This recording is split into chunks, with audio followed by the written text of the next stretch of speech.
Yo! Week 4 of the NFL is upon us, and week 3 was another interesting week.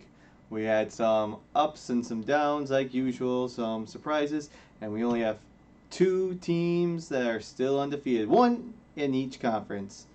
A little surprising who they are in my mind, one more than the other, but unfortunately, Madden is on the downcline. They got week 1 right, or I should say they got the season opener right with Buffalo destroying the Rams. But the next 3 games that we simulated, Man has gotten wrong. But that's okay. That's how it goes. We're going to see how Man does this week, as I decided to go with the AFC South division leaders, the Jacksonville Jaguars, versus the remaining undefeated team in the NFC, the Philadelphia Eagles. And to some extent, it's a revenge game, as the Jags' current head coach is the former head coach of the Phillies, who led them to their only Super Bowl victory. So without further ado, let's get this game going and see who takes the cake. Ooh, a little cloudy here, but it's going to be a fun one. It's the National Football League on EA Sports, and today's clash of conferences is just moments away. It's the Jacksonville Jaguars and the Philadelphia Eagles, next on Madden Football. I mean, to some extent, I'm still not sold on Philly. It's the NFL on EA Sports as you take a look here at Lincoln Financial. I mean, you look at the 3 teams they've beaten so far. Week 1, Detroit, in a thriller, 38-35 was the final, something like that. High scoring, took care of business. Week 2, home, took care of the Vikings on Monday night on national TV. Embarrassment for the Vikings. And then last week, in week 3, divisional opponent, Washington. We all know the Commanders suck, and it showed. But the thing is, Philadelphia was only able to score 24 points. 24 points in 1 quarter, that was it. They were held scoreless the rest of the game. But, you know, doesn't matter. Doesn't matter. Then Jacksonville on the other end. Let's see. Jacksonville on the other side, they started the season in Washington against those same Commanders that just lost to Philly. And they lost at the very end because if you saw some lazy coverage in the secondary. And Scary Terry took care of business, and Washington started the season 1-0. Whoop-de-doo for them. And then, though, Jacksonville rebounded. Because why? Because they were hosting the Indianapolis Colts, who have not won in Jacksonville since 2014 or something like that. And they shut out the Colts. And boom, 1-1. Colts then looked like an embarrassment, but hey, we'll get to the Colts in a little bit. And then Jacksonville took on a beat-up, banged-up, horrible LA Chargers and took them to the woodshed. And now they're 2-1. So here we are, Jacksonville 2-1. And the funny thing is, Doug Peterson, he is now tied with he's the 5th most winningest head coach in Jacksonville history, tied with Urban Meyer himself, his predecessor. Let's see now. Lawrence going to put it up right away. This one complete to Christian Kirk. And they're able to get this one across the 35.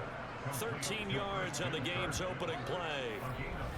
Jacksonville made Christian Kirk the headliner of their 2022 free agency spending spree, and he's one of the highest paid receivers in the league right now. So what do they expect? For him to get his first career 1,000-yard season and give them big-time production. He gets them a first down right there.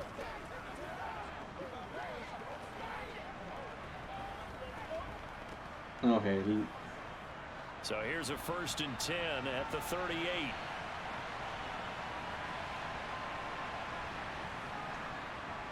A shotgun snap and a give to ETN. Oh, look at the juke. And he'll be taken down across the 50 at the 45 in enemy territory. Wow.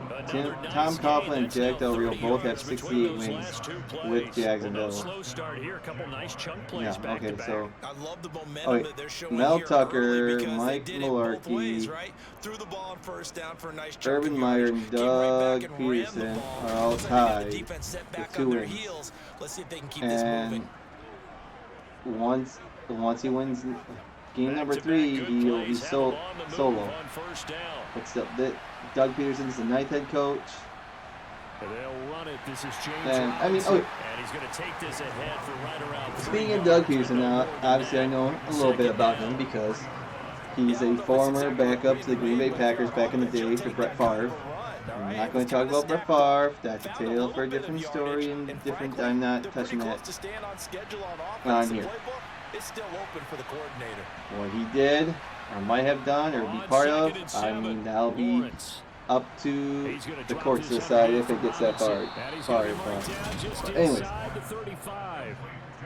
Doug Peterson, backup quarterback for the Packers, and like when he went to Philadelphia as a player, was the same year I think Donovan McNabb got drafted, so he never got that chance to become the starter because he was just the backup. Came back to Green Bay, so on and so forth.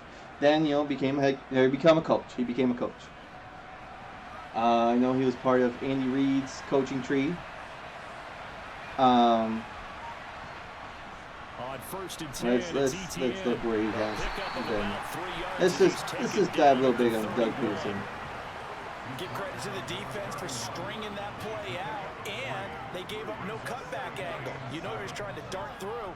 No place for him to go. A nice job. He was with the Packers when they won the Super Bowl in Super Bowl 31. He was also back up with Dan Marino, and the starter for the Phillies or the Eagles and the Browns until he retired in 04. Okay. Flushed out right. He started his coaching career under Andy Reid as an assistant coach for the Eagles from 2009 to 2012. After that, Reid became the head coach for the Chiefs, because Reid was let go. He was fired at the end of the 2013 season, or I don't think it was midway. I think it was at the end. And then he followed him to Kansas City. And then, ironically, Peterson came back to Philly as the head coach in 2016 because it was they fired Reid, they hired Chip Kelly. Chip Kelly gets Eagles to the playoffs his first year there, and then he sucked in 2013 or 2015, 2016. Or 2015, and he only lasted 3 seasons, and boom, he was gone. Then Doug Peterson gets the head coaching job in Philadelphia. 2 years later, he wins the Super Bowl. 2 years after that, 3 years. He was only in there for 5 years. He was dismissed of his duties in 2020. And that was a miserable year. I remember that final game. Sunday night, Eagles, Washington. If Eagles would have won, I think the Giants I think the Cowboys. The Cowboys would have made the playoffs. If Washington won, which they did, they would win the division and make the playoffs. And they more or less laid down for Washington. Goal, but now all the way back at the 14. So another try after the first down sack. Lawrence flush to his right, and he wisely will throw that one away. And now, he took a year off. Now he's in Jacksonville, and hey, things may be changing. If they can come up with no one's like, they might be able to get out no one's like, hey, this is Urban Meyer's team. No. Third and goal, and still a long way from the end zone. I feel like Doug Peterson is a good coach, and things just didn't go right near the end in Philly. A 5-year stint in Philadelphia, 2016, 2017, 2018, 2019, 2019. A 5-year stint in Philadelphia. Rose won a Super Bowl with a backup quarterback, and then it was downhill after that when their, quote unquote franchise quarterback came back. It was not himself. Now, we weren't in the locker room for the pregame speech, but I will guarantee and you, went just downhill from there. The head coach said, it was let's just grab horrible and a big ugly. stick and smack them with it and let them know we're going to be here today. They may be the team that's supposed to be superior. Jacksonville, on the other hand, has had an interesting franchise. They're a newer franchise. They were probably 95. Their first season was 95. Just them and Carolina were the 29th and 30th franchises to join join the NFL. Second year in the league, they both make it to the championship games, AFC and NFC championship games respectively, but ultimately fell short. And then were they back? It wasn't 2002. After was the it 99? Cook now to kick this one away. What? It was Fielded just outside the goal line. And up to about the 26-yard line, just across the 25. Now for the first time, we get to see this Philadelphia offense led out by their dual-threat quarterback now in his third season, Jalen Hurts. Makes some sense. Jalen Hurts got the green light as a They lose starter to from the Tennessee Philly in the organization championship game. and took really good steps as the next in line of mobile quarterbacks in the city, following names like Michael Vick, Donovan McNabb, I don't and care Randall about their Cunningham. He led the jerseys. team in all quarterbacks in the NFL in rushing, and he took Philadelphia to the postseason while throwing for over 3,000 yards.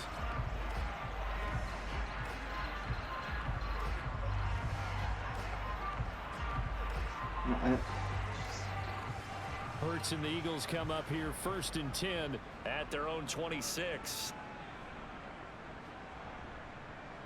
They'll try and start this drive in the air. He'll get this one complete. That's A.J. Brown.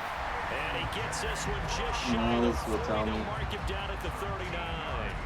Solid way to start the drive. 13 yards, picking up the first. Defense gives up a touchdown the opening drive. Yeah. Offense, So, you gotta wanna get 96 out they make the AFC Championship game, lose to New England Patriots. And then in 99, they won the Central. They got first round bye. They were 14-2. And then I believe it was Dan Marino's final playoff game. So from the 39 now, they'll come up on They first beat and the 10. crap out of Dolphins. Miles Sanders first carry of the game, and he is swallowed up right at the line of scrimmage.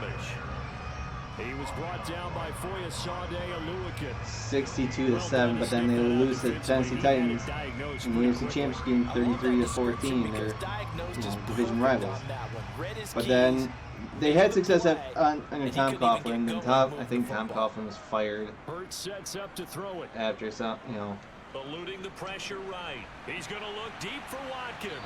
And that's going to be after some miserable seasons, Good and effort there, then they trying slowly to take a regained. shot, but it's third down. Coughlin was let go in 02. And Tom Coughlin went to New York, and we all know what happened there. Jack Del Rio was the second head coach. He was fired midway through the 2011 season. This is 3rd and 10. And then That swung out wide to Sanders. they had a rotating door of coaches. But then it was 2017. 2017, the year that Philadelphia made it to the Super Bowl and won under Doug Peterson. They won the South. They were 10-6 though. They win their playoff game, the wild card game. They win the divisional game against the Steelers, and then they fell short against the Patriots. They had a lead, and they were known as Jacksonville because they just had great defense. On 1st and 10, it's Sanders. But Blake Bortles was their quarterback, and their offense sucked. Nice chunk there on the first down run, and it's 2nd and 4. And then they finished 4 straight years, the next 4 years, 4th in the AFC South. And right now they're in first place. Haven't won more than 6 games. Here's 2nd and 4. Well, but we'll see. Here's Hurts to throw. No.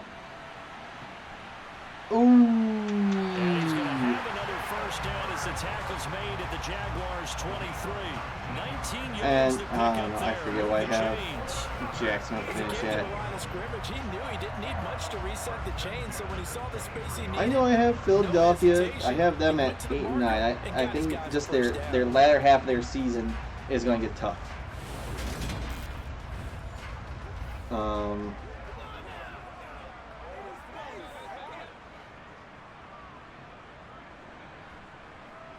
I have Jacksonville going 4 and 13, so they're 2 and 1 right now. Hurts a handoff to Sanders. So still, he is taken down at the 21 after his short yeah, I have Philadelphia going 8 and 9. oh, that's a real nice job. I know I had them losing against Detroit because I have high hopes for Detroit. Week 1, and then after that I had them winning their next 3 for sure. Just get your feet moving, get your body going. Against Minnesota, Washington, Jacksonville. He was able to make the play. Oh, that's a touchdown. He's not going to get caught. Oh, Nelly. The 30, past the 20.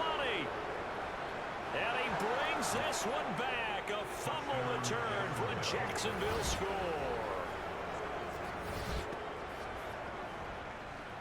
A big boy earning his lunch. That's what you call rumbling with the ball, Charles. Big man with football. He wasn't just earning lunch, Brandon. But if we go back and look at what happened in week 3, I mean, possibly do, he did it on that play to pick up the ball and go. some surprises, I'd say. There were a lot of surprises. Like, let's start with Kansas City and Indianapolis, okay? There were, okay, let's put it this way. After week 3, there are 2 teams that are undefeated and 2 winless teams. Patterson now for the One of the winless teams going into week 3 was Indianapolis and Kansas. Was Indianapolis. They were 0-1-1. They have jumped out here to a quick 14-0 They return home. They're taking on Kansas City. But then the pickup on the other Kansas side, City. the scoop and the score the other way. 2-0. Return for a touchdown. You know, coming into town. And just like, you know, easy pickings. But you're on Kansas City's on the road. You don't know what's going to happen on road games.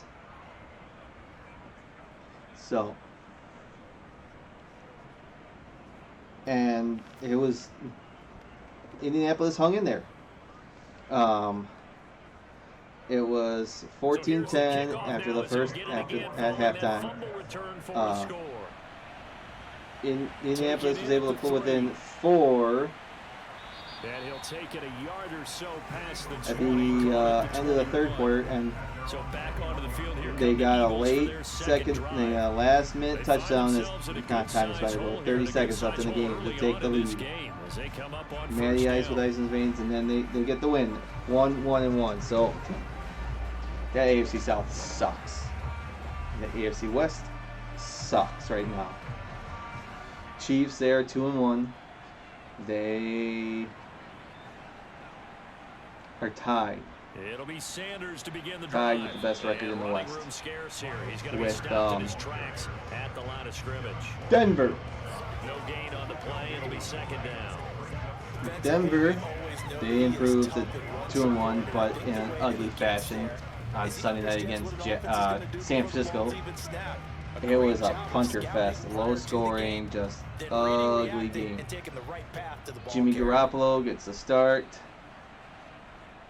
Second down, here's Jalen Hurts. And it just was ugly. Nothing was happening. And like forced clock management. And then the most famous play of the game was Jimmy G pulling a Dan Orlovsky, stepping out of the back of the end zone and getting a safety. If he didn't, well, he did end up throwing the ball and it was intercepted and returned for a touchdown. But I'm pretty sure since he heard the whistle as he well, you know, since he stepped out of the back of the end zone. He just threw it just because. And ended up being intercepted and fixes, but, you know, it doesn't count. And San Francisco does not look like the AFC West and the NFC West just stink right now. We'll look at standings in a minute or two. Another big surprise, you had the battle of the undefeated, Buffalo and Miami. Throwing is hurt. Like I mentioned, oh, he's off to the races. Oh. And he goes down, but not before getting this inside the 25. Buffalo and Miami. Buffalo.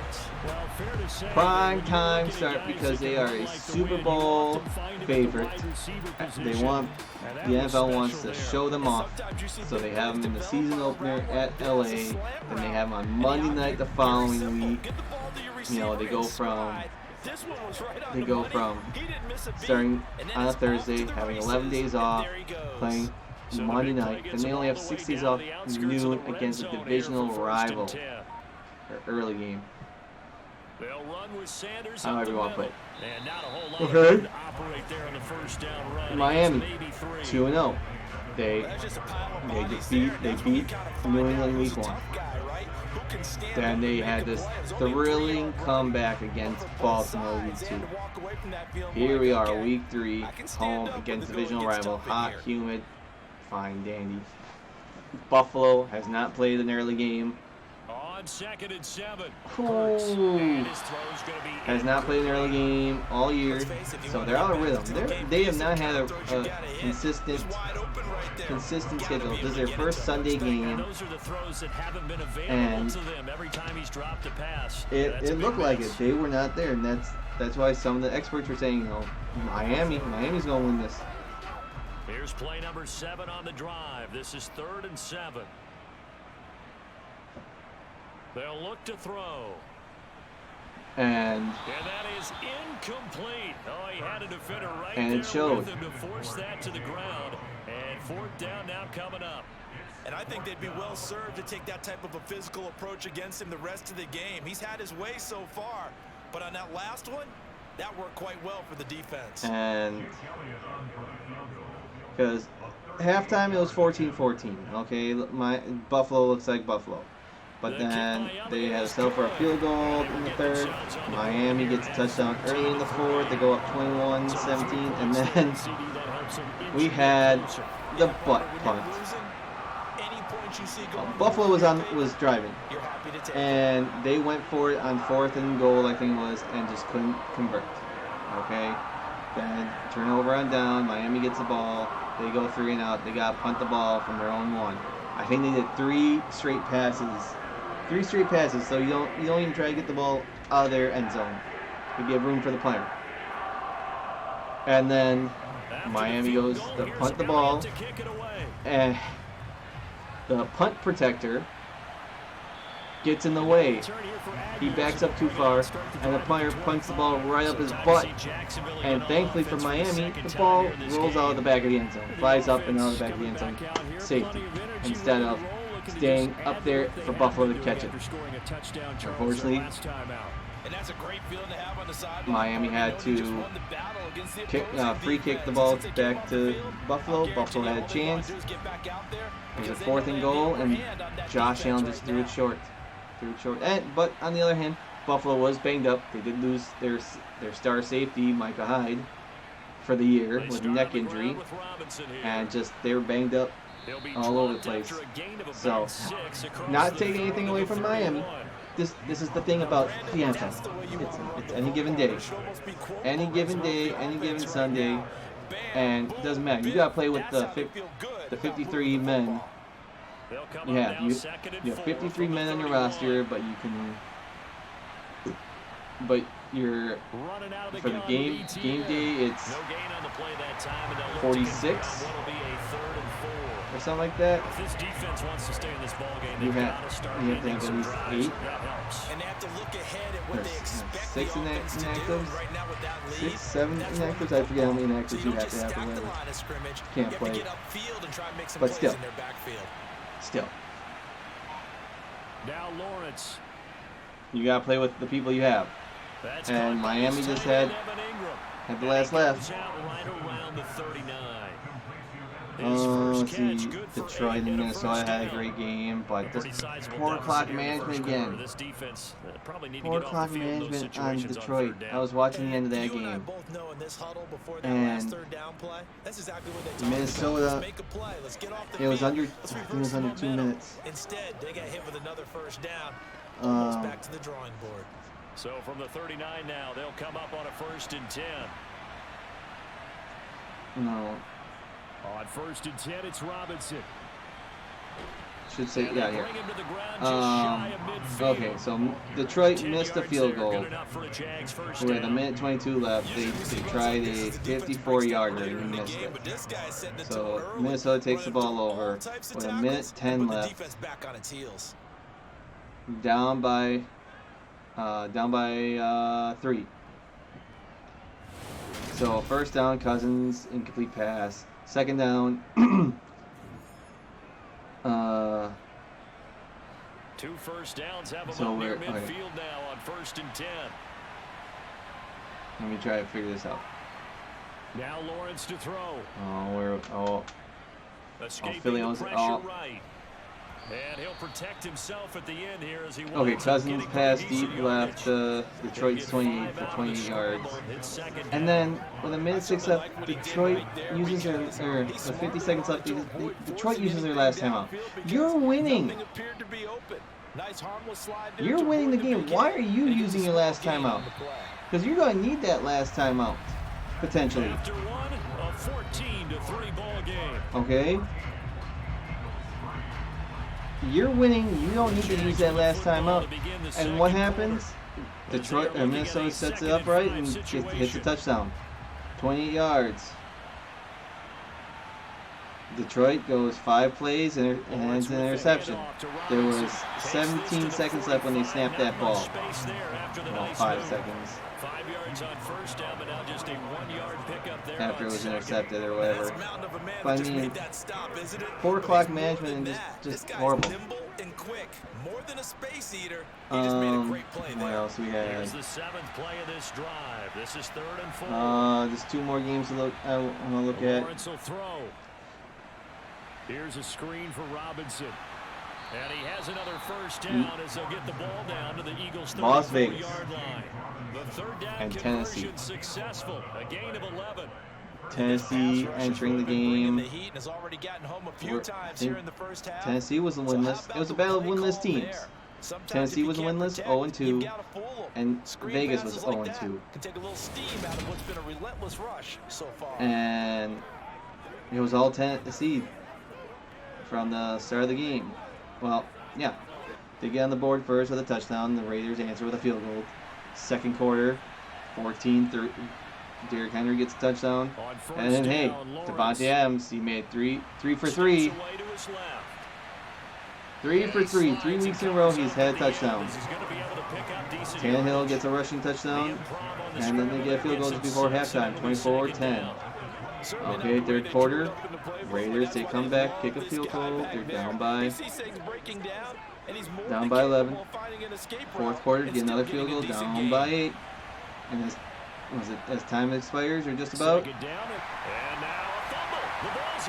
Oh, Philly has a chance to turn this game around. Anyways, Derek Carr gets a touchdown, gets past touchdown, but they failed to convert the 2-point conversion, and then they lose. And apparently, the Raiders' newest wide receiver is very unhappy. He's angry and frustrated. Okay, and to some extent, I'm not surprised about Devontae Adams. And I'm still a little salty. At him, but I mean, it's a business. Oh, booth review. That ball came out. That's a fumble. And now before the ball changes hands, they're going to take a look at this just to make sure that they have it right. I wouldn't be surprised if it's overturned. And they're going to be booing, boo.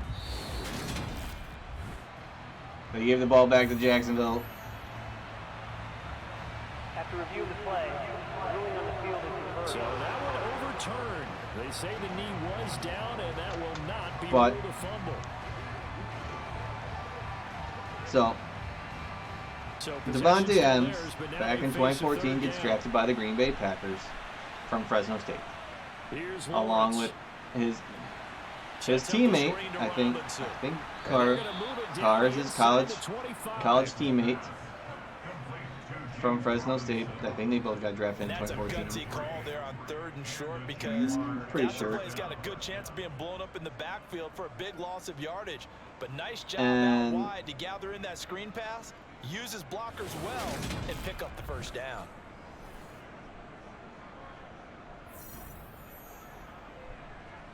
And he started his career with the Green Bay Packers. Adams got drafted by Green Bay. Was there drafted in 2014. Didn't really blossom until 20. That play ended for a net loss thanks to what did he do in Javon 2016? Hargrave. And not a lot of success to be found there.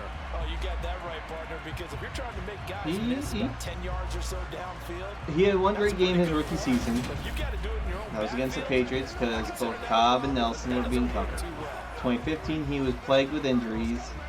And he instead of have that sophomore, Now, this has been a good march you know, down the field. blossom Now of they're stuck sophomore looking at a season, 2nd he and had the 14. sophomore slumps. But Looking injuries to did not throw, help. Lawrence. So his third year in the league, Complete on the he sideline, but, he that throw left improved him big no room time. to run, and He the had good footwork 997 nearly all yards for receiving, Let's just 12 make this one touchdowns. simple. Could he be any more And open at the end of the than season, when the he was on Packers that had play? Yeah, that, they lost him going to the outside. especially Hard in to near the end of the believe season, because you go through your accounting Packers had on that each and 16 every win defensive streak. snap. Who's got who, He what was defense used a you're lot in. and was That hot. was totally a blown coverage. Lawrence. And that would be But- incomplete. I see the surprise in your face there. Excuse me. Completion from him. He's 2017, he had a little He has faltered a little bit, percentage but that's because of not that Aaron time. Rodgers.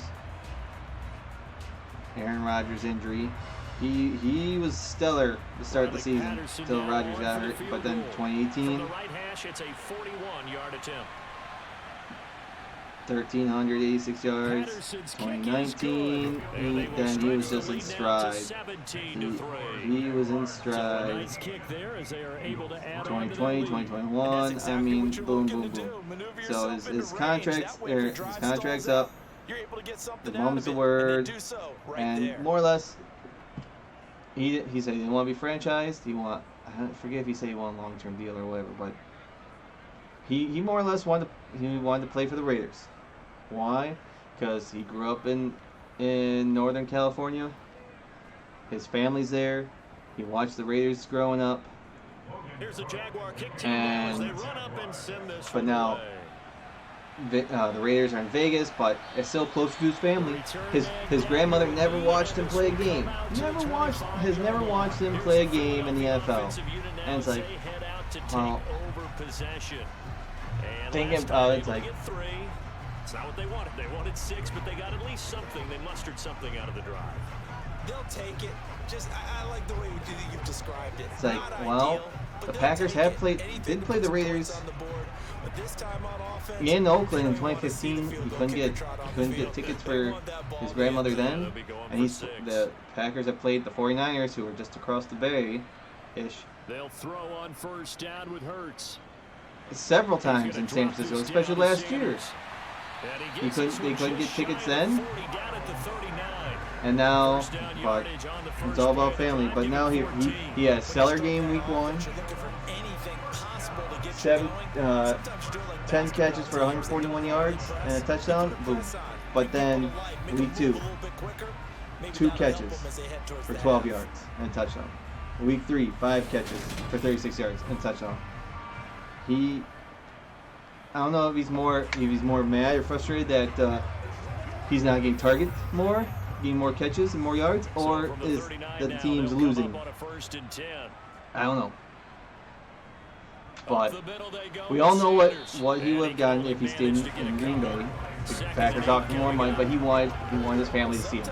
He wanted to move close to his nucleus family, however you want to put it. He wanted to raise his family out there and so forth. Now here in the Midwest, oh no, From the 41. rather raise him out in the desert in Vegas. And he's gonna have another first. Does it sound like I'm a little salty and bitter? Yeah, maybe, but I get you move on. I mean, it's not like. I mean, no, I am talking about that game yet. I'll do that next. But you know, what you have to do, maintain your poise and start to put together some drives. week one, he looked like boom. It's Devontae. This is Devontae. This is the reason why he's one of the best wide receivers in the game today. But then it just hasn't shown. And Looking to throw. you have to see why isn't Derek Carr throwing the ball. I mean, the Raiders have a whole new offense. They have a new coach, new offensive plays, and so on and so forth. And you think, boom. But it's just funny. I'm laughing I'm just laughing on the inside. Laughing on the inside. And then, last but not least, we had you could say the Battle of the Bays. The game that I simulated on Madden last week with the GOATs, Aaron Rodgers, Tom Brady, in a highly it was a defensive battle. Excuse me. I mean, Tampa Bay they get the opening ball, they get the ball first, move down the field with some ease, but Green Bay's defense stepped up when needed. I mean, Tampa Bay had to went for it on 4th down once on that drive, and they converted, but then they had to settle for a field goal. Green Bay, they moved down the field. They get a touchdown. Then they stop the Buccaneers again. They get another touchdown. Go 14-3. Like, ooh, boy. And then, yes, granted, Tampa Bay was shy of their top 3 wide receivers, but it is what it is. You play your opponents when you do. You can't help it. Who's hurt, who's suspended, and who's not playing well. Okay? You can't help any of that. And then, just like 3 minutes left before halftime, looks like Green Bay is going to go up 21-3. But Tampa Bay forces a fumble. Green Bay coughs the ball up at Tampa Bay's own 5-yard line or so. Tampa Bay, that was the real momentum swing. Aaron Jones getting hit, fumbling the ball, and then Green Bay's offense just didn't produce. They weren't doing anything. And they didn't score again in that game. They go back to the ground with Sanders. Tampa Bay was in the 4th. They didn't score again until the 4th quarter. Get a field goal to pull within 8. And then as Green Bay is getting close to field goal range with like 3 minutes left in the game, Rodgers takes a costly sack. They have to punt the ball, and then right back to Sanders on first down. Everybody's favorite prevent defense. What does it prevent? Nothing. It prevents nothing. Tampa Bay marched on the field, and I know Tom Brady's Tom Brady. He wants to move the ball. He'll move that ball. Okay. And he did. He got down there. I forget if it was like 2nd and goal, 3rd and goal, whatever. Clock is ticking. Clock is ticking. Game clock. Looked like it hit 0. Let's be honest, it hit 0, but like 9 times out of 10, it's a bang bang play. Clock can hit 0, then the ball gets snapped because the referee is looking at the play clock. Then he looks up to see if the ball is snapped. If the ball's snapped, okay. Snap. And Tampa Bay, boom, touchdown. First and goal, and they got to be thinking a chance to get right back into this football Just game. down by 2. Oh, there we go, Philly. They pull within 8. Jalen Hurts, a 3-yard run as he kept it himself. Nice glitch there. The ball is just stuck in his arm. Dives in. Ooh, this is a good game so far, too. Which I'm hoping it's going to be for real on Sunday. But then, okay, 2-point.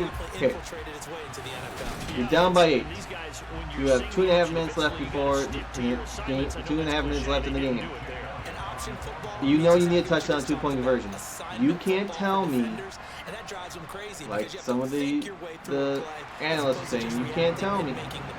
You don't know that you can't tell me you don't know what the 2-point conversion play is. So it plays. You know, you have 2 or 3 picked, and you have to settle for audible. So you line up. You got to line up and go for it. Everyone set up, but they took too much time, and this time they got a delay game penalty.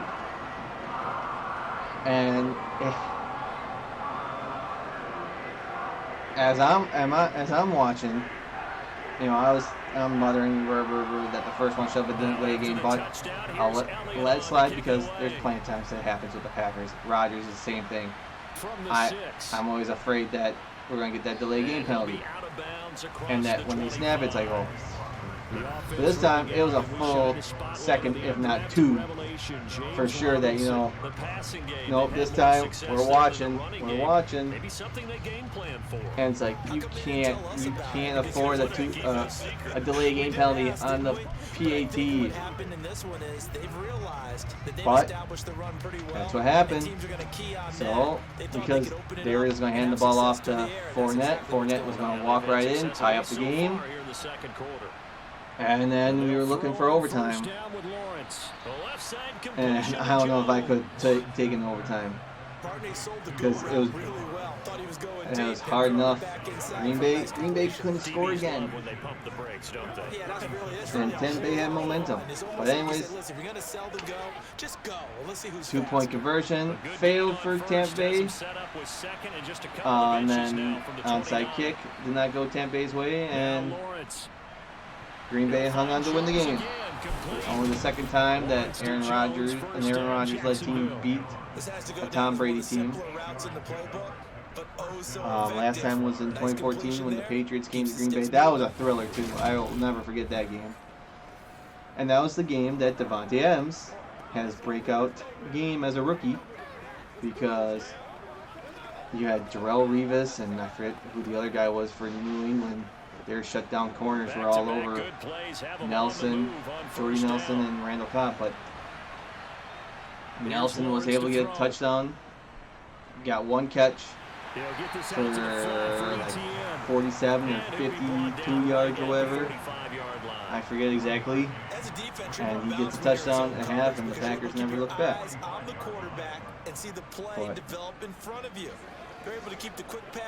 And then, you know, Monday Night Football, you had Cooper Rush keep his undefeated streak alive as the Cowboys go into New York to take care of the undefeated Giants, who are no longer undefeated. And unfortunately, the Giants, I mean, there are several injuries that happened over the week. The latest one is Sterling Shepard. Suffered a non-contact injury, blowing out his knee, I think it was, and tearing his ACL. He's done for the season. And so, on the Pat McAfee show, they were talking about the turf. Because that's fake stuff. That's fake stuff that they have in New York. It's not the real stuff like they have in Green Bay. But I know Green Bay kind of has a hybrid, I think. They have some synthetic sewn in, but like Arizona, they have a dome, a retractable roof, and so forth, but their field rolls out, so it can stay outside and get nice sun, grass, and so forth. I forget if For a lot of guys playing this game, there's no better feeling than running right through a tackle. He's able to lower his center of gravity and turn his legs for a really nice pickup. and so forth. I mean, there was a debate, like, I think they were talking about, because this week the NFL returns to London for the first time this year. We'll talk about those games coming up. And I think they were talking about the Tottenham Hotspurs, because they're going to be hosting several games that they have natural grass, but they have, it's on a surface where it can be lowered and raised and so forth. On first down. And it can be protected and grow and so forth. And they were talking about players love playing on grass. It's much better than what they were playing on in the 70s, and 80s, and 90s, almost for 3 decades. That AstroTurf, basically playing on concrete. You know, it was painted cement. You know, you had Detroit, Minnesota, New York, Dallas, Atlanta, New Orleans, Seattle, even Chicago. Soldier Field had AstroTurf. Several baseball stadiums. You know, so like Three Rivers and Veterans Stadium, and is it Riverside? Is that where? Or did Cincinnati play? Did Cincinnati, did the Reds and the Bengals play in the same stadium? I forget. Coaches talk about completions are one thing, but as long as we're there at the catch and we get guys on the ground, we can live with that. But if you're going to give up 10, 12, 15 yards after the catch, then your defense is going to be in a lot of trouble.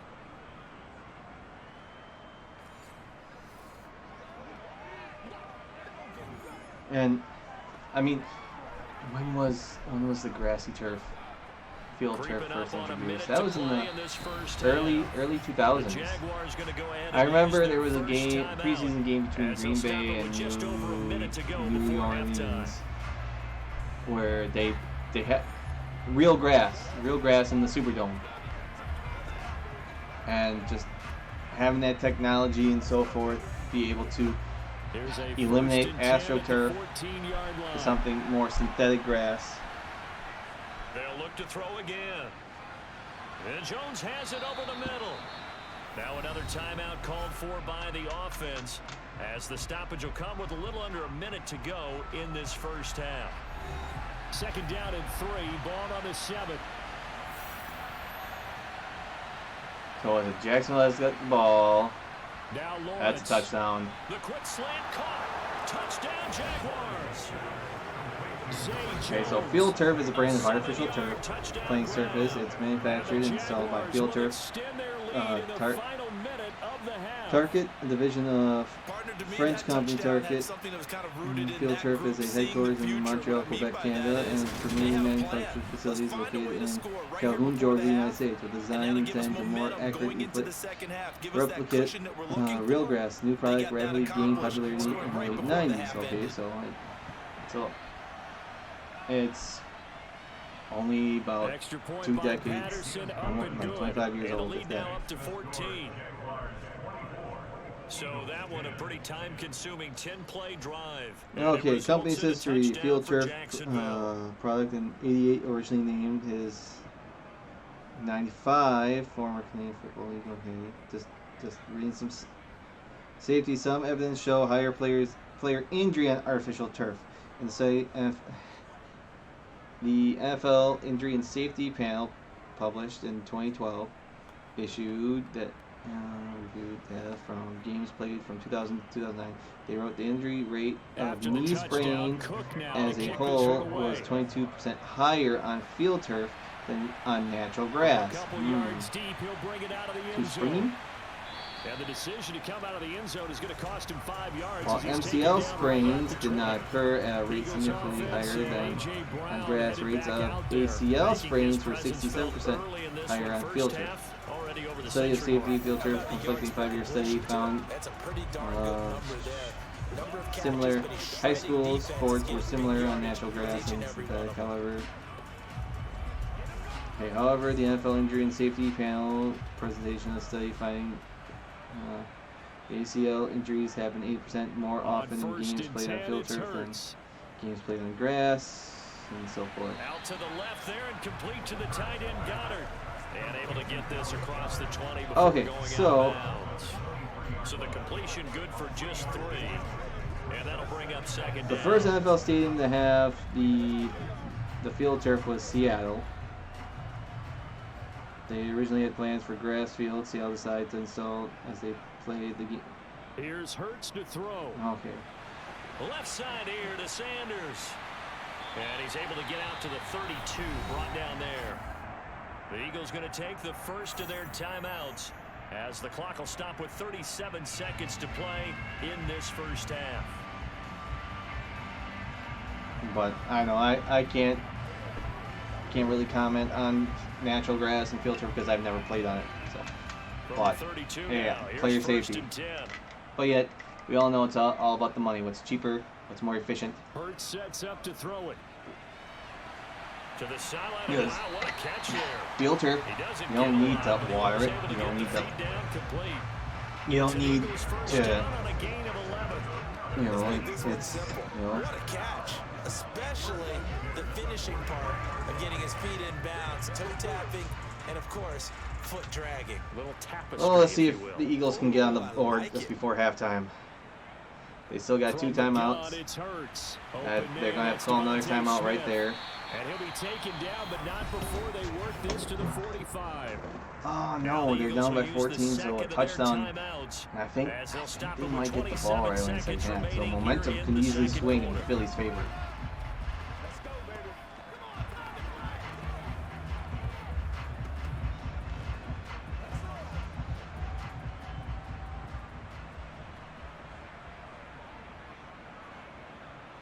Throwing his Hurts. What? Oh! And that is incomplete. I'm like, what was that? Too good there, and it's second down. I think they would have to use their final timeout then too. Yes, but maybe here not the worst thing in the world.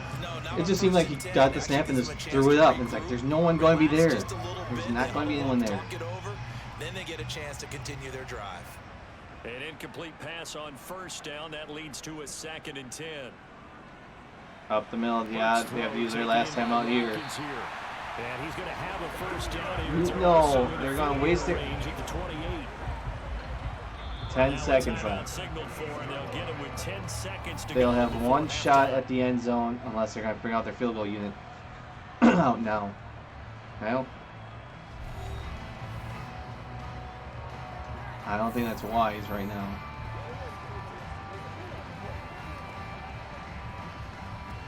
Yeah, they bring out the field goal unit. If you're going to do that, field goal unit on now to try to get 3 before halftime.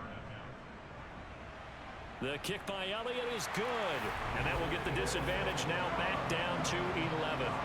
So that, a good kick. We haven't talked about it much, but the wind is prevalent, and he drove that right into the wind. I don't like that decision. You still have 6 seconds on the clock. You can at least, if you're going to kick a field goal there,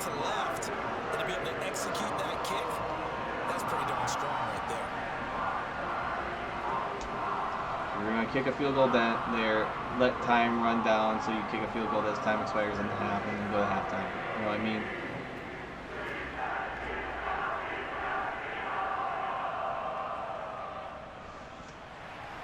So 6 seconds, all that let's see if there's a return. The kick is away. Yep, there's going to be a return. Oh, it goes out of bounds. Free kick out of bounds. And Jacksonville has a timeout.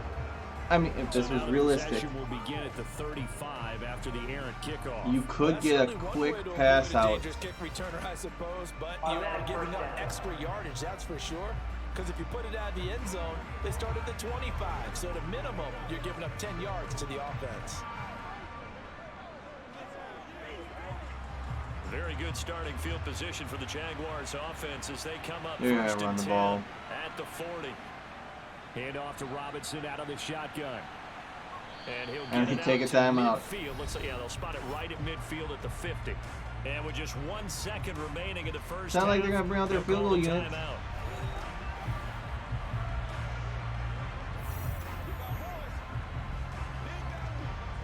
if they line up to run the ball again, why take a timeout? You know what I mean? Yeah, they lined up to run the ball again. It's just that programming.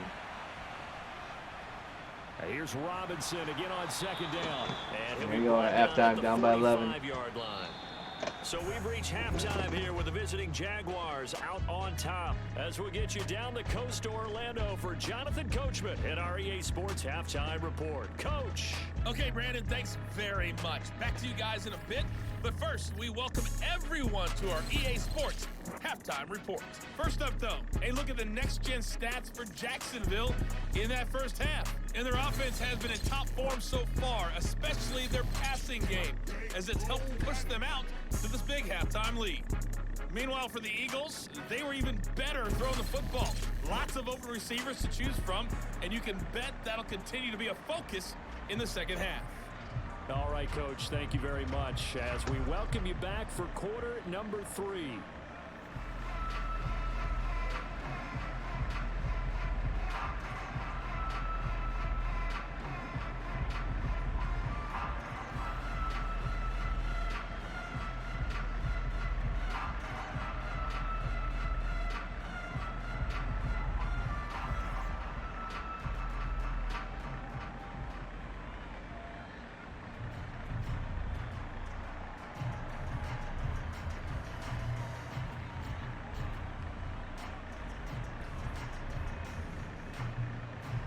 It's the Eagles ready to see the football first, and they trail here as we resume action in this third quarter. Free kick out of bounds. Well, not one you see often there as he fails to keep it between the sidelines, and that is a penalty every time, and going to give this offense better field position. And it's every kickoff guy's nightmare, isn't it? Because you don't see yourself doing this, and most of the time you don't. It's absolutely a mishit, and now your team pays the price. Bad field position for your defense. So good starting field position for him here as they come up 1st and 10 at the 40. Hurts. Toward the sideline, and look at that catch. Dragging the toes, and that's going to be a first down. Well done. They got 18 yards out of that one, and it gives them a new set of downs. That's a pretty throw right there. That ball's in the air a long time, but it's right on the money on the right sideline. A really good route. Moving the defenders towards the middle of the field before breaking to the sideline. What a completion there. Big-time arm strength. Very nice route.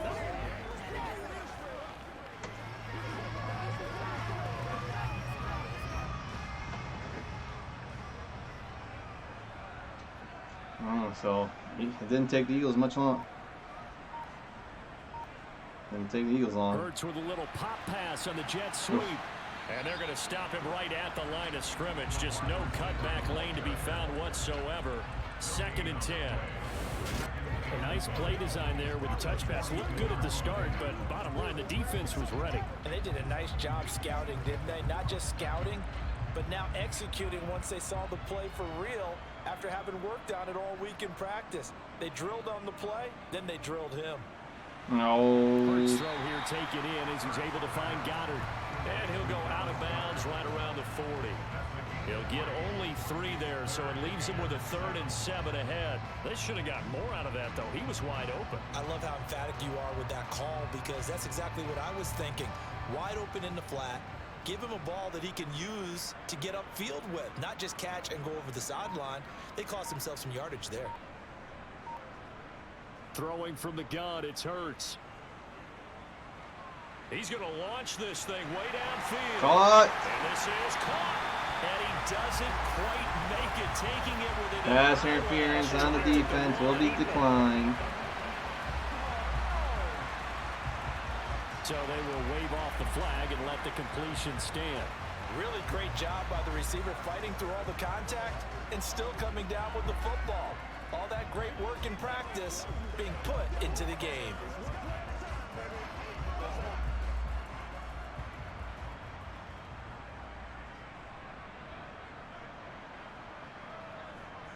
They hand off to their big tight end. And he is going to lose yardage here. It's a loss of a yard there, and it's second down. I see a shake of the head as he gets up, and you've got to imagine he's thinking, guys, you got to help me out. He's hoping his team can read his thoughts because he definitely needs some assistance.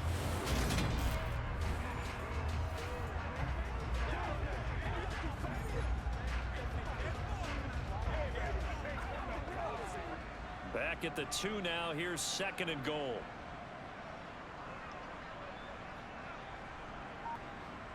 They go play action with Hurts. Under pressure, down he goes. Sacked at the 10. Brought down by Nothing's working Walker out on the pass rush. When you're this close to the goal line, you got to expect pressure from the defense, so the ball's got to come out fast. Got to get out of his hands quicker.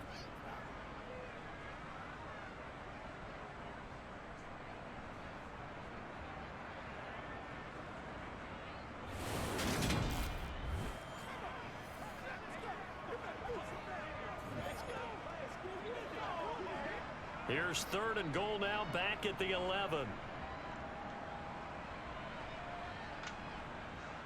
Now back to throw. Oh. And No, he you wouldn't slide. He winds up getting pretty decent yardage. Pretty solid gain of 7 yards that time as he scrambled, but now they face a 4th down. I thought he did a pretty good job there to get back what he could, but let's face it, that sack on second down, talk about throwing a wrench into the works. It certainly did. Yeah, he did everything he could there trying to pick up some positive yardage, and he did, but not enough. The kick by Elliott is good, and that'll make this an 8-point game. So they were facing the deficit coming out of the locker room at intermission, and at least they're able to get the field goal to cut into that deficit. Yeah, now your offense feels pretty good about itself, right? A little bit more up to speed coming out of the break. You turn to your defense now and say, hey, we got 3 there. We're chipping into the lead. Can you help us out? Hold them. Let's get the ball back for us.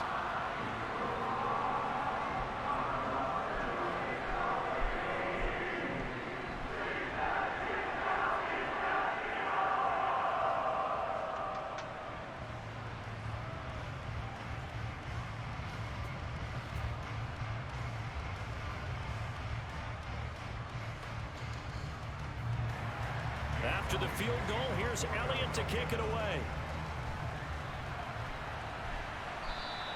And that one carries out of the side of the end zone here, so it's a touchback and bring it out to the 25. Here comes the Jags offense now. Time for their first possession of half number 2.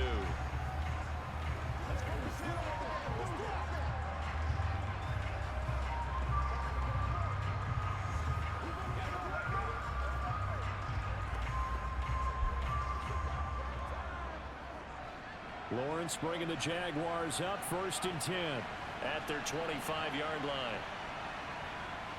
From the shotgun, Lawrence. Open man right side is Ingram. And they'll get it all the way up about 5 yards shy of midfield. That one good for 20 on the catch and run. When you get a big tight end like this, sometimes it takes more than one man to bring him down. Oftentimes your best bet, just jump on and hold on and wait for your teammates to arrive to help get him on the ground. I mean, I'll be a little shocked if Jacksonville pulls up the upset. But we'll see. The big play to start him out has him at the 45 already. From the gun, it's Lawrence. Oh, down goes Eagle Lawrence. Pressure, too much this time. Down he goes. Now, hang on here a second. Looks like a Jaguar in some obvious discomfort from that last play. While they come out and take a look at him, we will step aside for just a moment.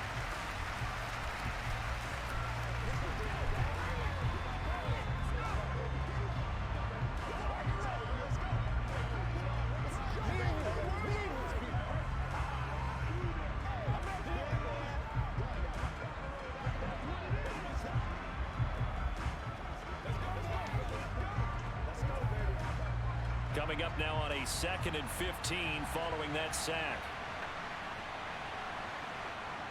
Looking to throw, Lawrence. And his throw is going to be incomplete. A partner, guaranteed they approach this play with the idea of making up ground to make third down manageable. Unfortunately, with that incompletion, right back where they started on the last snap. Now they need a big third down play in order to pick up the yardage needed.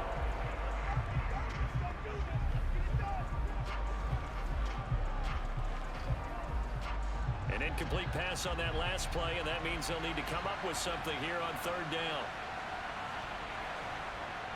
Now Lawrence to throw.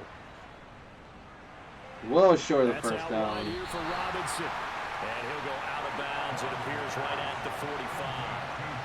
5 yards, not enough. And it'll be fourth down. How about that strategy there, Brandon? Third down. They just said, we've got faith in our tacklers. We'll give you the short stuff, and just decided to protect the sticks.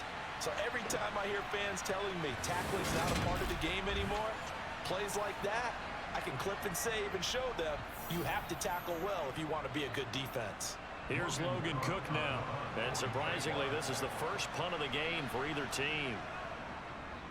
This is away, but boy, headed straight for the sidelines. And this punt goes out of bounds, and it'll be marked inside the 40. Philadelphia getting set to take the field. And last time they got 3 points, but it was a chip shot field goal. And when you go to the sideline after a chip shot field goal, maybe the offense not too happy. It's a balancing act, isn't it? Because you're exactly right. They're none too pleased that they didn't punch it in for 6 points. But they also have to remember they did put points on the board. 3 points is 3 points. And in this league, you take points when you can get them. Not easily done. But first down, Hurts. That's swung out wide to Sanders. That's good. The completion there for 7 yards. And that will bring up second down. Just about every quarterback is trained to really look downfield first before you come back and make a nice, safe throw. And in this case, that's exactly what he did. Found his running back, let him create some space, and it turned out to be a nice play for the offense.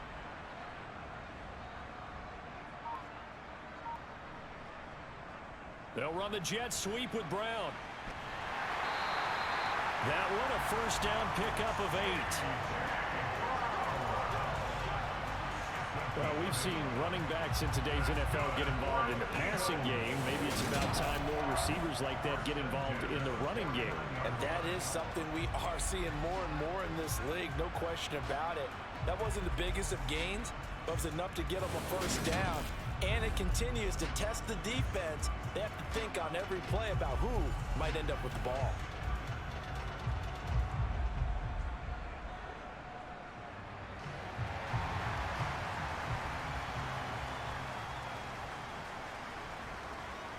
Here comes Sanders on the toss right. And they're going to get him behind the line yet again as his nightmare afternoon continues. That tackle by Trayvon Walker. Nice play. He blows that up behind the line of scrimmage. Sometimes with the running game, you've just got to stick with it. Look, it's the third quarter, no time to panic. But that also doesn't mean you just do it the same way you've been doing it the entire ball game. Maybe change up some blocking assignments, or run a few different plays, but stay with the overall essence of the running game. There's a key drive for sure. Second and 14 now after the loss. Getting midway through the third, you're down by 8, and you just threw an interception. Trying for Brown, and it's intercepted. Picked up by Tyson Campbell. And the Jaguars are in great shape here as they take over at their 46-yard line. Oh, timing is everything on a route like this. He tried to drive that football into a tight spot. And if you're a little early or a little late, chances are there's going to be someone there. And sure enough, this one's going the other way. And out now comes Jacksonville as they get ready to go. They start near midfield following the interception as they begin 1st and 10.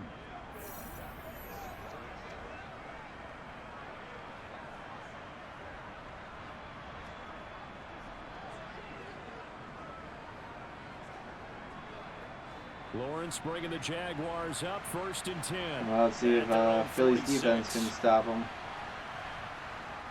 They'll look to ETN to start things out. And he finds a little bit of room, enough for 4 yards. It'll be second down. And that kind of run on first down, that's a winning type of a run. That just sets things up for them moving forward as they begin the drive. The run got 4. Now they deal with a 2nd and 6.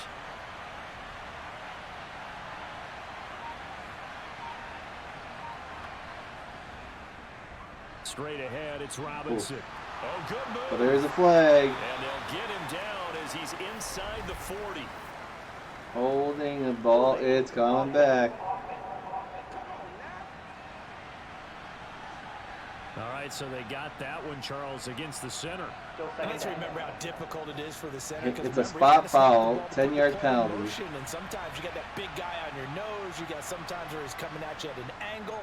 It's a difficult job for him to snap the ball and then execute his block. Toward the sideline, and look at that catch. Dragging the toes. I don't know. It's going to be a first down. Well done. A good gain of 14 there, and it moves the chains. And time to give some credit to the big fellas, the offensive line here, because you've got to have good protection on crossing routes because you got to give your receiver time to work all the way across the field. That time be able to scan the field, spot his receiver moving left to right, and make a good, accurate throw. Thank you, guys.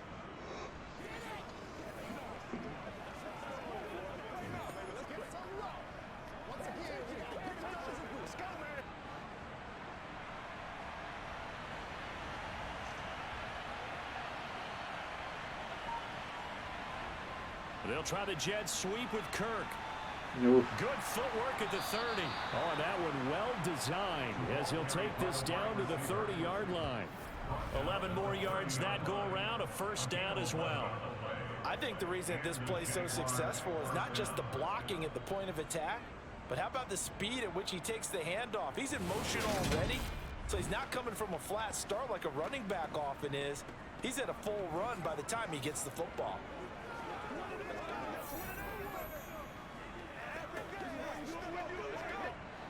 So 1st and 10 now from the 30. Out of the gun, they give to Robinson. A short gain here, maybe a yard to the 29. No doubt about it. A really nice job there by the defense, not allowing him to get to the perimeter. But that means your defensive ends, your outside linebackers, the guys that you pay big money to sack the quarterback, they also have to have interest in the running game as well. And they did a nice job there holding the point of attack and not giving ground. On 2nd down, a run with Etienne. And he is going to be stopped cold behind the line of scrimmage. They wind up losing a couple there, so they go behind the original line of scrimmage. And now 3rd and 11 coming up. I'll tell you what, this defense hasn't played its best, but they're still right in this football game. And if they keep making plays just like that, they're going to give their offense a chance.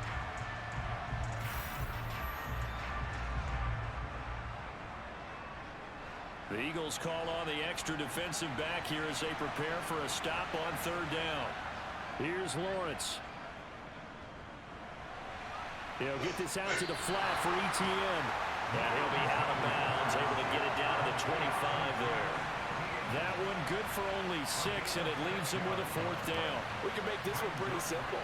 Locked up all of his progressions downfield, forced to get it to his running back.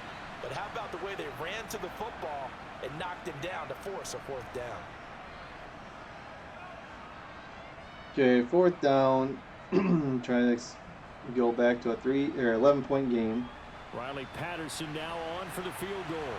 Made his first. This now from 42 yards out. Patterson's kick is okay. good. Let's take a look at will extend their lead even further. Week 4's matchups. That's a pretty important second half field goal, Charles. First and foremost, this to 2 possessions and really kind of ratchets up the pressure on that opposing sideline. 7 and 9 in my picks. Improved my record to 24 and 23. Started off fine Thursday night. Got the W there, but the Texans, the Raiders, the Chiefs, the Bills, the Lions all blew it for me. But they were all close games. They could have went. They all could have went the other way. But thanks to the Ravens, the Bengals, the Eagles, the Panthers, they all got me the W. Chargers, so that one was my first. Another kicked out of bounds. Jeez. That was my first real loss. Cardinals, I thought I'd go with the hometown team. But nope. Seattle, they. And I'm looking at you, and you're looking at me, and I got know the Packers, 49ers. Isn't it easy enough to that keep him game, between the sidelines? I got the Cowboys. Intentionally doing it for some reason, but that's a costly miss hit. And now So week 4, this is what we look like Thursday night. We have the undefeated Miami Dolphins heading to Cincinnati as the Bengals debut their white helmets, white Bengal stripe helmets with the all-white uniforms. They're going to look incredible. Ever since they had the color rush of all white, the white Bengals, I mean, they look awesome. It's just that the NFL didn't allow different helmets. Now they reintroduced new, you can wear alternate helmets again. Now they'll throw here out of the gun. Wide open is Watkins. He's can't wait for that. It's going to be interesting. Sunday, real early game because we have our first London game of the season. It is Minnesota at New Orleans in London. Then our early games, we have Cleveland at Atlanta, Washington at Dallas, Seattle at Detroit, Tennessee at Indianapolis, Chicago at the New York Giants, Jacksonville at Philadelphia, the New York Jets at Pittsburgh, Buffalo at Baltimore. They'll fake the give to Sanders, and now Hurts on the move to his left. That was another game I was thinking about simulating, but I thought this one was going to be better, and so far it is. LA Chargers at Houston, Arizona, and it's the last of the early games. And your late games, Arizona at Carolina, New England at Green Bay, Denver at Las Vegas, Kansas City at Tampa Bay is your Sunday night game, which don't know if it will take place in Tampa Bay, because we have a hurricane coming along the west coast of Florida, which is a little ironic in my mind that it's only coming up the west coast and not east coast or cutting through Florida. On 1st and 10, it's Sanders. And some determined. And then Monday Night Football, we got the LA Rams at San Francisco. Nice plays, 12 yards that time and a first down. Now they struggled to get him rolling on the ground in the first half, and that's sort of continuing here in the third quarter. Yeah, but I don't think it's time to abandon the running game. I would say keep feeding the horse, and I believe it'll eventually reward them, especially as we get deeper in the game. Let's see if Philly can end this drive first. And then we'll go through and go with my pick. Run down my picks. From down at the 12, it's first. Last time they were this close, they had to settle for a field goal. Now a shotgun snap as they'll look to throw. Looking right side, and that's complete to Watkins. It'll go as a gain of 4, and it's second down.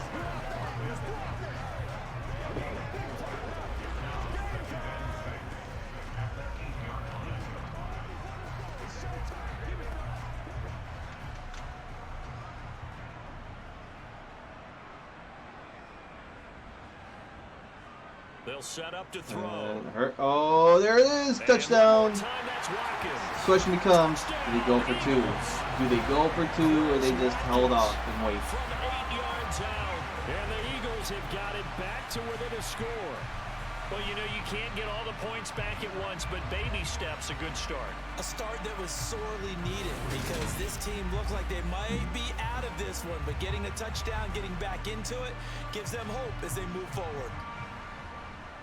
Here's the 2-point try.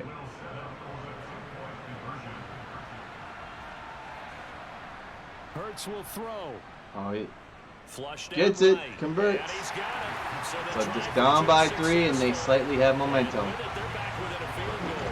I guess the coach looked at the 2-point cheat sheet, said go for it, get it to a 3-point game, and they did it. Yeah, and sometimes you just throw out time of game. You don't worry about that. There's just a feel sometimes in making that call, and he felt good about what he had for a 2-point conversion, and now they're only down 3 and feeling great about themselves.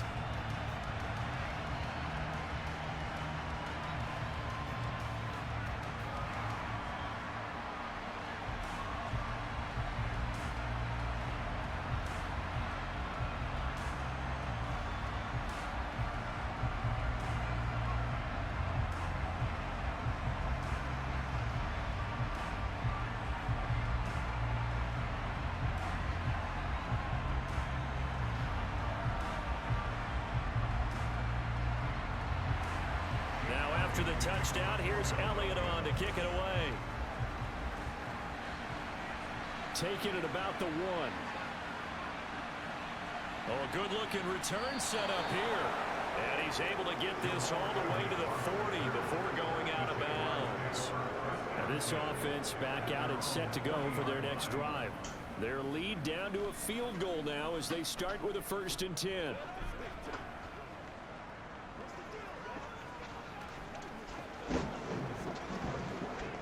Woo. Okay, let's do this. So Thursday night we got Miami at Cincinnati. Miami, the last remaining undefeated team in the AFC. Cincinnati easily could be undefeated.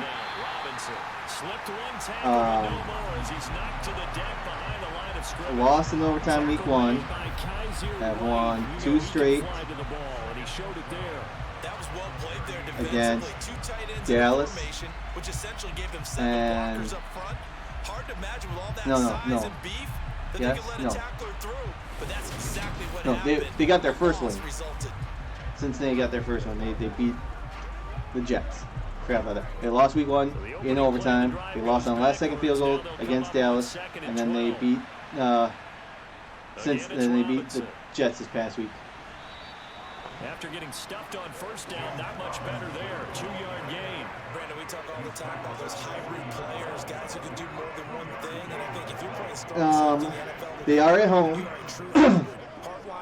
They have those cool new uniforms. I mean, Miami easily could be 2-1. On 3rd down, Lawrence. But what's the flag? Caught by Jones. And he's going to be taken down. Plus, there's a penalty flag in the backfield. Roughing the passer. On top of this.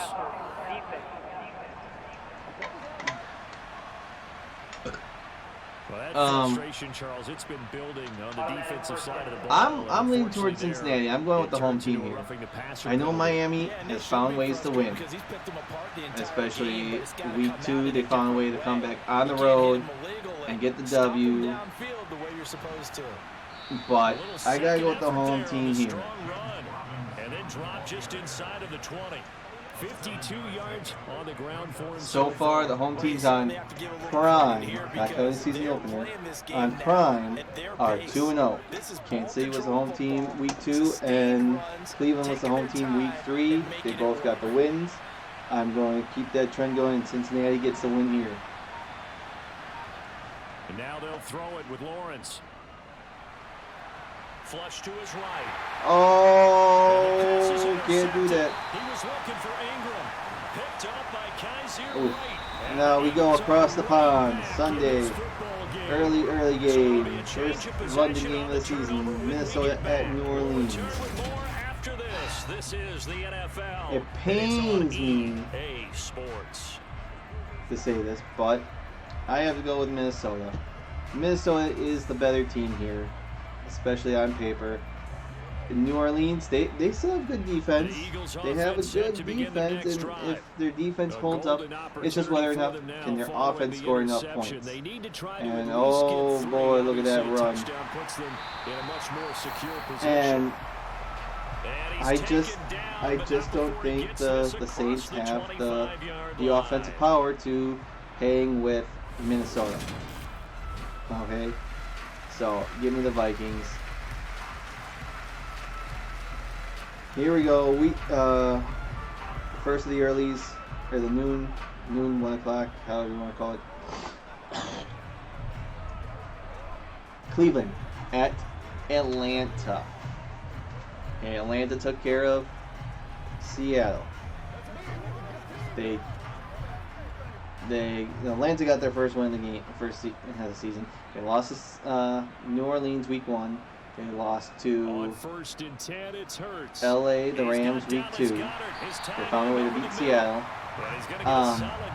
Cleveland is a much better team than Seattle. I wouldn't say they're on par with the Rams, but they have the offense, they have the defense, and it depends.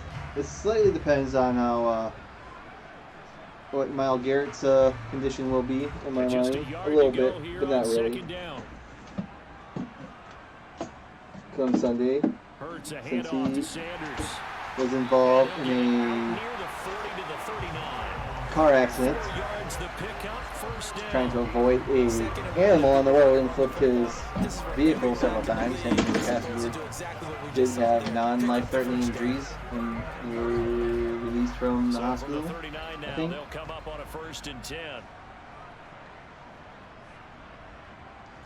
But On the option left, it's Hurts. Cleveland could, Cleveland could easily be 3-0 as well.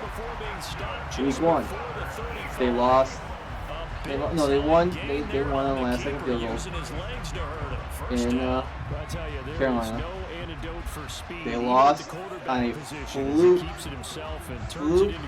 surge by the Jets. They were winning. They had a 99.99% chance of winning that game. They were up by 2 scores, and nope. Jets pulled the unthinkable. Hurts going to keep it again. Hurts needs to pick up the speed a 2 little bit. yards the gain on the keeper, and it's 2nd down. Typically on the read And I have more faith in Cleveland than I have in Atlanta. Atlanta could be one of those pesky teams that, just thorn in your side. They'll find ways to win some games, but to become a contender, they're definitely pretenders. Ooh, broken up. At least Philly's only down by 3. So field goal will tie the game. They do have momentum on their side. But yeah. Then we got Washington at Dallas. Them boys have not looked good the first few weeks. But they Hurts why? I mean, week 1, them boys were playing Tampa Bay, and their defense did pretty well actually, containing everything against Tampa Bay. But they held Tampa Bay to field goals early, but Tampa Bay got touchdowns when they needed to, and won. Week 2, Cooper Rush takes over because Dak's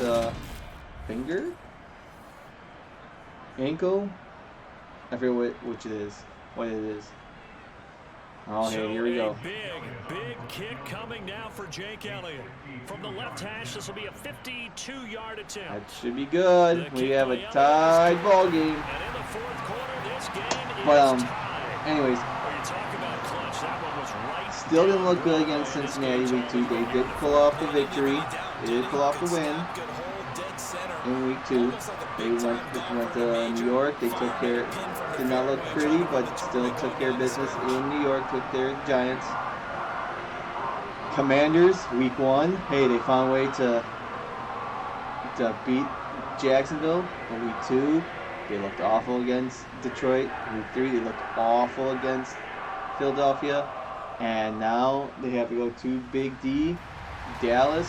I mean, them boys are going to win their 3rd in a row. They're going to. Washington's going to lose their 3rd in a row as well. Give me them boys. Seattle at Detroit. Seattle, they start off great. They get that big old W week 1. Stick it in Russell Wilson's face, and you don't want to be here anymore. Too bad, so sad. We just kicked your butt. We just kicked your ass, boy. Go, let's ride back to Denver. Let's ride. Let's ride. They did great week 1, but then they went to San Francisco. Looked awful. They hung in there with Atlanta. Like I said, Atlanta is feisty. Atlanta's feisty. But Atlanta's going to be on the wrong end of those games. Atlanta's a little bit like Detroit to some extent. That Detroit has that grit, and Detroit is good. It's just whether or not they can finish games and manage games properly. Like We saw it in Minnesota. They had that game won, wrapped up, so forth. They played the Vikings always so tough and close the last few seasons, and just fell short. Fell short for management. But I think Detroit's gonna bounce back. They might be an every other week team. They lose on the odd weeks and win on the even weeks. You know? Every other week they'll win and lose one week, and then be like, it depends on when their bye is. Out of the gun, it's Lawrence. Why are you running dead backwards? That's going to be caught by Kirk. So Detroit might end up 8-9, 9-8. Or the evolution of the game and how these guys but give me Detroit over Seattle. Out of the pocket, keep plays alive. It just makes Tennessee so at for Indianapolis. Somebody doesn't have to win this game. We saw that week 1. Indy had a tie against Houston. We've seen in a bunch. I mean, we talk about collectively, it's unbelievable. So their ability to move is practiced now. It's not necessarily, oh, he just took off and you guys. I don't know who I like in this game. Tennessee was able to come out, beat the Raiders. Indianapolis, they had that home field advantage. They took care of business. It's not just your static 1, 2, 3. I might have to lean towards home team. The home team here. It's going to be a battle of running backs. Is it Jonathan Taylor or Derrick Henry? Who's going to run wild? You know what I mean? And I got to go with the home team here. Give me Indianapolis. And he says it went out of bounds at the 9-yard line. Nice punt. I think I do like the position game, such an overlooked facet, Charles, of an NFL game, but this Chicago be pinned back. At New York Giants. An oldie but a goodie. The teams with the second and third most NFL championships in the league. Gives them a chance if they want to be aggressive. Try and maybe get a safety out of this whole thing. It puts them in that position. Here and fighting each other. Giants. You know, they fell short against the Cowboys on Monday night, but they have found ways to win their other 2 games. They start on the ground here at Sanders. Chicago, they're 2-1 as well. They took care of the Niners at home in the mud. Week 2, they got humiliated by the Packers. Week 3, they snuck out a win over their former head coach, Lovie Smith, in the Houston Texans at home. But here we go, back on the road, and I say Chicago's going to be a different team, home versus away. It's on the road in New York.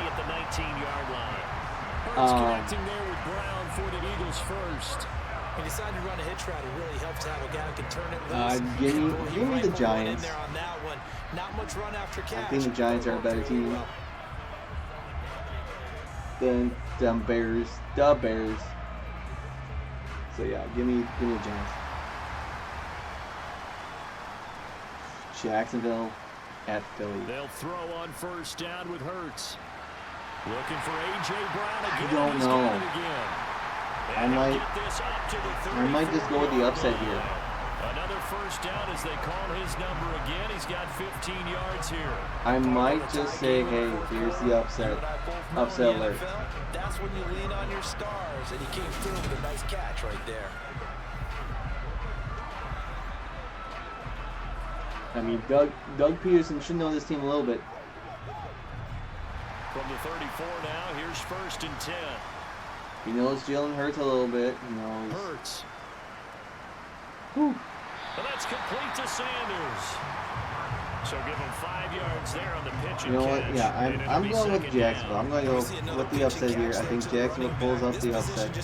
Doug Peterson comes back to Philly, where he won them a Super Bowl as a head coach, and Jacksonville's going to lead 3-1. Philly gets their first loss, and they get slowed down. To throw again on 2nd down. Hurts. Got him in. It's Brown. We'll see what man says in 7 minutes. Okay, we move on. The Jets versus Pittsburgh in Pittsburgh. Put the ball in some tight spots all game long. That throw no different. No, this might be an ugly game, but give me Pittsburgh. Pittsburgh finds a way. They're at home. Give me the home team. Buffalo at Baltimore. I think this is going to be a high-scoring game. I think... Whew. Both defense are going to struggle. And here's a 1st and 10 at the 47. I think Buffalo bounces back. To the sideline. Wow, what a I think catch. Buffalo bounces back. They get the win over the Ravens. But he's been a busy man here in this one, and they're showing off some nice footwork to stay in bounds. And with those types of catches and the volume that we've seen in this game, when you keep LA Chargers versus Houston. Of course, you got to keep throwing it to him. I might be going for another upset here. I'm leaning towards Houston. Looking to throw again on 2nd down. Houston's still sneaky good. Chargers, if they're still all banged up. It's Brown. I'll take one on the chin if I'm wrong on this one, but give me Houston. I don't know what it is. I think Houston. Chargers are banged up. If they're still banged up, give me Houston for sure. Yeah. Okay, late games. There's only 3 late games on Sunday before prime time. Arizona at Carolina. It's going to be an ugly game. And Carolina could easily be 3-0. He couldn't hold on through the contact. Lost on the last second field goal against Cleveland. Lost close against New York Giants. Beat the Saints. Arizona, they got shellackled by Kansas City. So after the incompletion on first, now 2nd and 10. Found a way to come back to beat the Raiders, and then they got beat by the Rams at home. Hurts with a little pop pass on the jet sweep. And he'll take this down just shy of the 25. They need 7. Philly needs 7 on this drive. So yeah, give me Carolina on this against Arizona. I like Carolina over Arizona. Let's see this 3rd down play with them. We got 1, 2, 3, 4 more games to go. The Eagles on 3rd down. They've hit it 50%, 3 of 6 to this point. They need to convert. This is 3rd and 8. From the gun, it's Hurts. That's going to be out of bounds. And it's going to be incomplete. He was able to catch it there on the right sideline, but out of bounds, says the line judge. And it's going to bring up 4th down. I think he could have scanned downfield forever, but there wasn't anything available. Ends up throwing an incompletion, and I think he'll take that. So this will give them the lead. The first lead of the game for Philly. This to break our 4th quarter tie. The kick by Elliott is good. So with 5 minutes left, Jacksonville trails for the first time in this game. Anyways, let's move on. We have New England and Green Bay. First and foremost, it's Green Bay. So you know who I'm going to pick. Second, New England is going to be out without Mac Jones. It's going to be Brian Hoyer more likely to get the start. Jones with the high ankle sprain, he's out for 7 weeks. And Packers are back at home. I'm expecting and hoping the Packers to go, well, technically 9 home games, but one's in London. But I expect the Packers to go 8. Oh. He was solid on the field goal, but not as solid. That's the 3rd out of bounds penalty. It must be super windy. They were trying to create some space. But no, Packers bounce back. 9 bounce back. They win at home. Take care of business. It's tough to simulate game speed. And then we got Denver versus Las Vegas, the Raiders. Raiders back at home, hoping not to blow another game, hoping to find their first win of the season. Denver has looked awful. But you know what? Here's another upset I'm going with.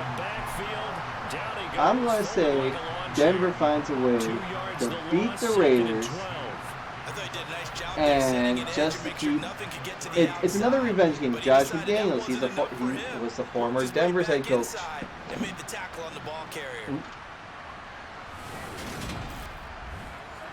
You know, he started 6-0 there his first year, and then just crumbled. And then crumbled some more.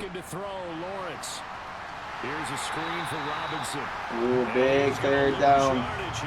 I say let's ride. Russell Wilson and company. They go. Their first 2 wins are ugly. They easily could have won in Seattle. They easily could be 3-0. Okay.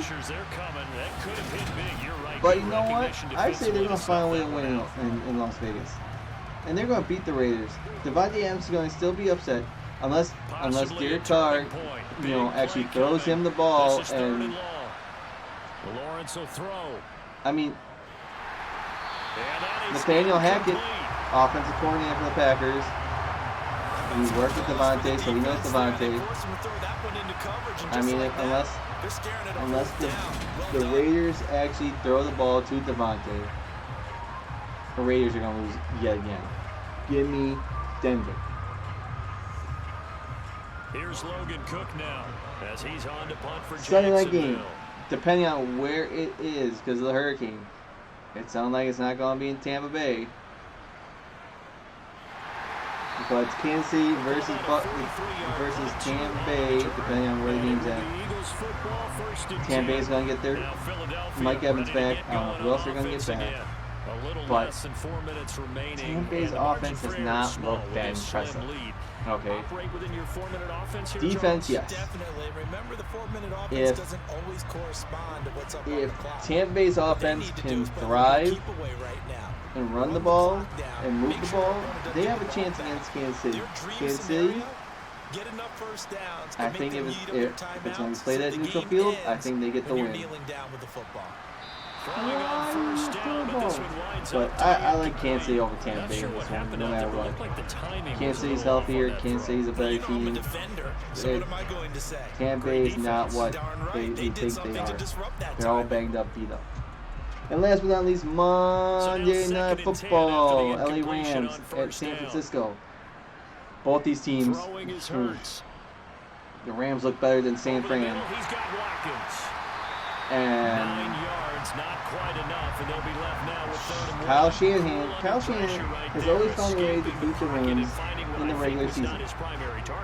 Okay, it's happened. I think he's beaten the Rams in the regular season 4 straight times. They'll do it on purpose. It doesn't even need to be a breakdown. They move. And they know it affects the defense. And, a lot of times you get lost the one in time coverage it mattered. And I think you're exactly right. Wasn't his primary target. Found a secondary guy who sprang open. The one time it mattered in the playoffs, Sean McVay found a way to win. The game's in San Francisco, I think. Unless Jimmy G gets back in the rhythm.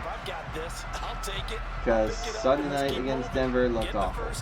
Get a new set and let's start. I know they have a different offensive coordinator and so forth, but give me the Rams. I like the Rams over San Francisco.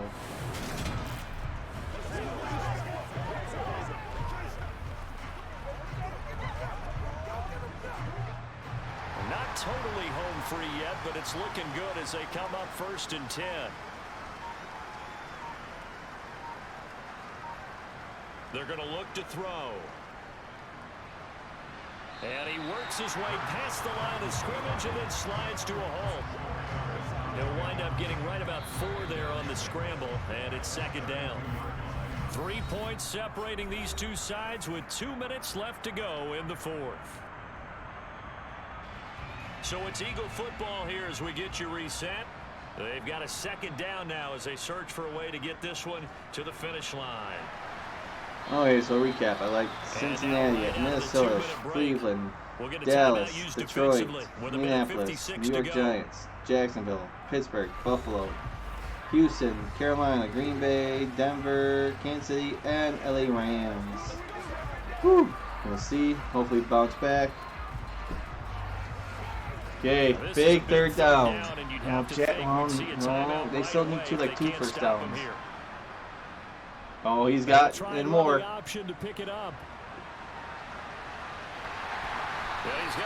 Oh, whatever.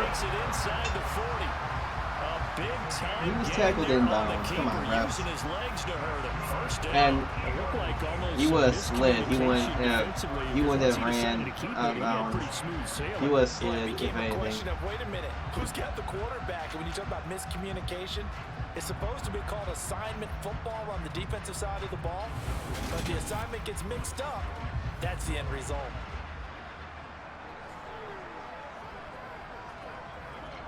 So here's a 1st and 10 at the 38. Well, they still need, I mean, Jacksonville still has 2 timeouts. They still need to get another first down for They'll sure. run with Sanders up the Here's middle. timeout, Jacksonville. And he gets it down to the 32. Now the Jags will use the second of their timeouts as they'll head to the sideline and talk over what to do next. And if Philadelphia gets a first down here, Jacksonville calls their last timeout, and game's over. So they come up on 2nd down. If they can get another run like we just saw, would likely put an end to this thing. They'll go again with Sanders. Third down. Only able to get 2 here. Stopped at the 30.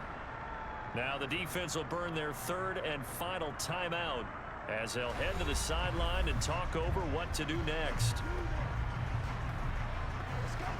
Even if they don't get the first down, there'll be a little less than a minute left for Jacksonville. On 3rd and 2. Back to throw here. That's the game. That's Watkins. And he is going to have an Eagles first down. Oh, now the clock's running. Able to get 8 yards there on 3rd and 2. He's been the go-to guy. They needed a big play there on 3rd down. Went his way and worked out. Doesn't matter whether they scouted it or that they think he's going to get the ball. He has a knack for finding his way open and completing the connection.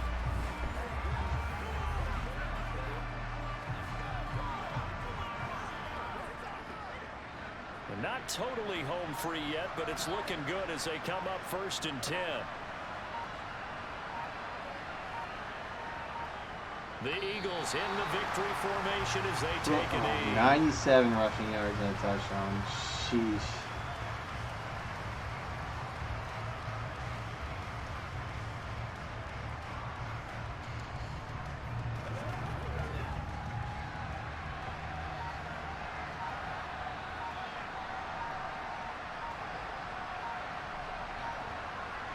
Man, I hope this Sunday is just as thrilling.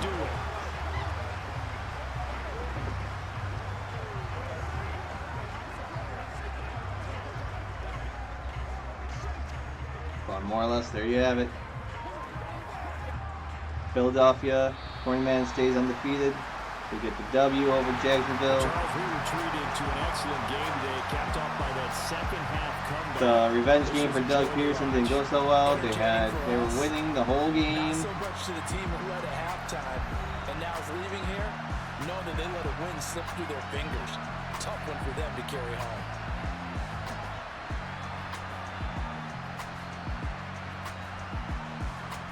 Just, ridiculous. The Eagles get the dub. Jacksonville goes back south. I mean, there you go.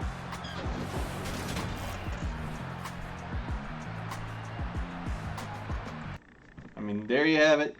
Well, hopefully it is just as good in real life as it was on Madden. But Madden says the Phillies going to stay undefeated. Jacksonville loses. So, till next time. Week 5 is just around the corner, but let's enjoy week 4 here now. Something like that. Oh, whatever. Until then, adios, muchachos.